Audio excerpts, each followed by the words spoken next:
महाभारत में सबसे ज्यादा शक्तिशाली अस्त्र कौन सा था? आज हम बात करने वाले हैं महाभारत के कुछ सबसे पावरफुल और मिस्टीरियस दिव्य अस्त्र की, जिन्हें अस्त्र कहा जाता है। अस्त्र एक दिव्य और सुपरनैचुरल वेपन होता था जो देवताओं द्वारा बनाया गया था, और हर अस्त्र किसी न किसी स्पेसिफिक डेटी से जुड़ा होता था। लेकिन अस्त्र को यूज करना इतना आसान नहीं था। इसे चलाने के लिए एक स्पेशल मंत्र का ज्ञान होना जरूरी होता था। ये मंत्र अस्त्र को एक्टिवेट करता था, कंट्रोल करता था, फिर उसे वापस भी बुला सकता था। महाभारत के वॉरियर्स में अगर किसी के पास सबसे ज्यादा अस्त्र थे तो वो थे अर्जुना। अर्जुना के पास लगभग सभी दिव्य अस्त्र थे, सिर्फ नारायण अस्त्र को छोड़कर। लेकिन अस्त्र सिर्फ नॉलेज से ही नहीं मिलते थे। कई अस्त्र ऐसे भी थे जो सिर्फ उनके प्रिजाइडिंग डेटी से डायरेक्टली प्राप्त किए जा सकते थे, और ये नॉलेज भी हर किसी को नहीं दिया जाता था। गुरु सिर्फ सबसे योग्य और लायक शिष्य को ही ये मंत्र सिखाते थे। महाभारत का युद्ध सिर्फ तलवार और तीर का युद्ध नहीं था।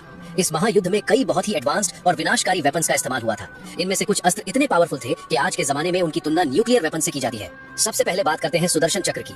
सुदर्शन चक्र भगवान विष्णु का दिव्य वेपन है। ये एक चक्र या डिस्क जैसा वेपन होता है जिसके 108 तीखे एजेस होते हैं। इसका नाम का मतलब है शुभ दृष्टि का चक्र। अक्सर इसे भगवान विष्णु के लेफ्ट रियर हैंड में दिखाया जाता है।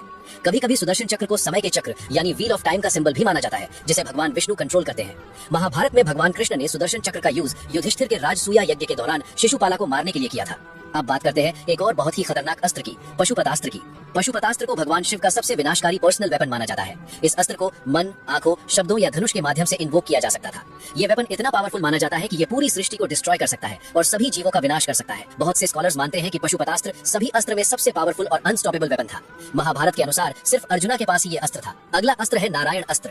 नारायण अस्त्र भगवान विष्णु के नारायण रूप से जुड़ा हुआ वेपन था। इस अस्त्र को ऐसे डिस्क्राइब किया गया है कि ये एक साथ लाखों डेडली मिसाइल्स छोड़ सकता है।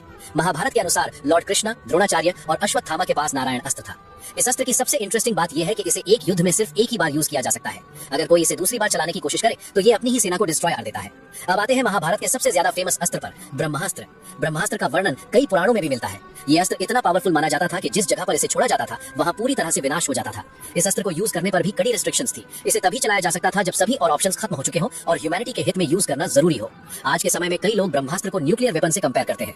और अब बात करते हैं उस अस्त्र की जो ब्रह्मास्त्र से भी ज्यादा पावरफुल माना जाता है, ब्रह्माशिरा अस्त्र। ब्रह्माशिरा अस्त्र को ब्रह्मास्त्र का इवॉल्व्ड फॉर्म कहा जाता है। प्राचीन ग्रंथों के अनुसार इसकी पावर ब्रह्मास्त्र से 4 गुना ज्यादा थी।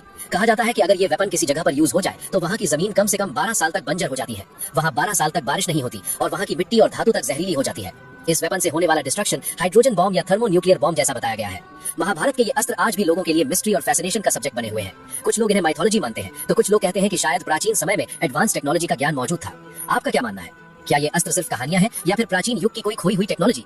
कमेंट करके जरूर बताना।